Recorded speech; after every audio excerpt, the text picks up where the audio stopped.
সাদিয়া আক্তার লিখেছেন, বাচ্চাদের সাথে মিথ্যা কথা বলা এবং তাদেরকে ভয় দেখানোর ব্যাপারে ইসলামের দৃষ্টিভঙ্গি কী? এই প্রশ্নটির দুটি পার্ট। প্রথমটি হলো যে তাদের সাথে মিথ্যা কথা বলা, আরটি হলো তাদেরকে ভয় দেখানো। ভয় দেখানোর বিষয়ে শরিয়া দৃষ্টিভঙ্গি হলো যে বড়দেরকেই ভয় দেখানো জায়েজ নয়। আপনি কাউকে ভয় দেখালেন, ভয় দেখানো বলতে এমন ভয় দেখালেন যার ফলে তিনি ভড়কে গেলেন, সন্ত্রস্ত হয়ে পড়লেন, ভীত হয়ে পড়লেন, এরকম পর্যায়ের ভয় যদি দেখান সেটা ফান করে করলেও আপনার জন্য জায়েজ নয়। একজন ব্যক্তি অস্ত্র দিয়ে অন্য আরেকজন ব্যক্তিকে এরকম ভয় দেখাচ্ছিলেন, নবী করিম সাল্লাল্লাহু আলাইহি ওয়াসাল্লাম বিষয়টি দেখে তাকে নিষেধ করেছেন। অতএব শিশুদেরকেও আপনি যদি এই পর্যায়ের ভয় দেখান, অর্থাৎ এত বেশি ভয় দেখান যে বাচ্চা কান্না শুরু করে দিয়েছে, এরপর আপনি হয়তো তাকে আবার আদর করে নিলেন, কিন্তু এই যে অতিরিক্ত ভয় দেখালেন যার ফলে সে অনেক বেশি ভীত সন্ত্রস্ত হয়ে পড়েছে, ভড়কে গেছে, এটা কিন্তু জায়েজ নয়। এতে তারা মানসিকভাবে ক্ষতিগ্রস্ত হয়, হাদিস উল্লঙ্ঘন হয়। হ্যাঁ, হালকা পাতলা ভয় দেখানো যেটার ফলে এতটা ভড়কে যাওয়ার কিছু নেই, সে সাবধান হলো, সতর্ক হলো, সেটা জায়েজ হবে যদি আপনি মিথ্যা কথা বলা ছাড়া তাকে ভয় দেখাতে পারেন। অর্থাৎ ভয় দেখাতে গিয়ে এমন কোনো কথা বলতে পারেন না যার ফলে মিথ্যা হয়ে যায় কথাটি।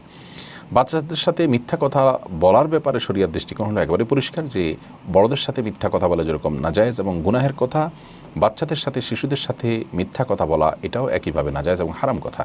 আল্লাহ রাব্বুল আলামিন কোরআনে কারিমে বলেছেন, ওয়াজতানিবু কাওলা যুর, তোমরা মিথ্যা কথা বলা থেকে বেঁচে থাকবে, মিথ্যা কথা তোমরা বলবে না। এই কথা আল্লাহ রাব্বুল আলামিন ব্যাপকভাবে বলেছেন। শিশু বড় সবার জন্য প্রযোজ্য, মুসলিম অমুসলিম সকলের সাথেই মিথ্যা কথা বলাকে পরিহার করতে হবে, কারোর সাথে মিথ্যা কথা বলা যাবে না। আল্লাহ কোরআনে বলেছেন, আল্লাহ তাআলা লানত অভিশাপ নাজিল হয় ওই ব্যক্তিদের প্রতি যারা মিথ্যাবাদী যাবা মিথ্যা কথা বলে। বিশেষ করে শিশুদের সাথে মিথ্যা কথা বলার ব্যাপারে মুসনাদ আহমদ একটা হাদিস বর্ণিত হয়েছে যে নবী করিম সাল্লাল্লাহু আলাইহি ওয়াসাল্লাম বলেছেন, কোনো ব্যক্তি যদি কোনো শিশুকে ডাকেন, তুমি আসো তোমাকে এটা দিব, এরপরে তাকে যদি সেটা না দেওয়া হয় তাহলে সেটা মিথ্যা হিসাবে পরিগণিত হবে। একেবারে পরিষ্কার এবং স্পষ্ট হয়ে যায় হাদিস দ্বারা। শিশুদের সাথে আমরা যে মিথ্যা কথাগুলো বলি অনেক সময় প্রলোভন দিয়ে, তুমি এটা করো, তোমাকে এটা দিব, পরে সেটা দিলাম না, অথবা বললাম যে এখন এখানে বাঘ আসবে, আসলে আসবে না, এ ধরনের কথা বাচ্চাদের সাথে দুষ্টুমি করে কিংবা তাদেরকে সতর্ক করবার জন্য বা যে কোনো উদ্দেশ্যে হোক না কেন আমরা যদি বলি সেটা গুনাহের কারণ হবে। নবী করিম সাল্লাল্লাহু আলাইহি ওয়াসাল্লাম বলেছেন, নিশ্চয়ই আমি মজাক করি, ঠাট্টা করি, রসিকতা করি, কিন্তু আমি রসিকতা করে এমন কিছু বলি না যেটা অসত্য বা মিথ্যা। বিধায় শিশুদের সাথে মিথ্যা কথা বলা জায়েজ নয়। অনেক বাবা মারা এই ভুলটা করে বসেন। শিশুরা যা কিছু শুনে শুনে শিখে তার চেয়ে বেশি শেখে তারা দেখে দেখে। যখন তারা দেখবে যে বাবা মার কথা ঠিক নাই, তারা যেটা বলে সেটা করে না, তখন সে মিথ্যার হাতে কলমে প্রশিক্ষণ নিয়ে নিবে এবং তার মধ্যে মিথ্যার চরিত্রটি গ্রথিত হয়ে যাবে শিশুকাল থেকেই।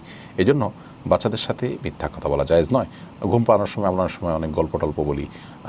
গল্প বলতে কোনো কাল্পনিক গল্প আপনি বললেন যেটাতে মন্দ কোনো দিক নেই, সেটা আরেকটি বিষয়, কিন্তু আপনি তাদেরকে কোনো প্রলোভন দিলেন, কোনো আশা দিলেন, অথবা এমন কিছু বললেন যেটা আসলে ডাহা মিথ্যা কথা, তাহলে সেরকম কোনো কথা বাচ্চাদের সাথে বলা জায়েজ নয়। যা কিছু বলতে হবে সত্য কথাই বলতে হবে, সত্য কথা বলেই তাকে লালন পালন করতে হবে, শাসন করতে হবে। আল্লাহ তাআলা আমাদেরকে তৌফিক দান করছে। যেমন একটা এক্সাম্পল দিই, আপনি বললেন বাচ্চাকে যে তুমি এটা না খেলে এখন বাঘ এসে তোমাকে খেয়ে ফেলবে, কথাটা মিথ্যা কথা, বাঘ তো আসবে না, আপনি জানেন।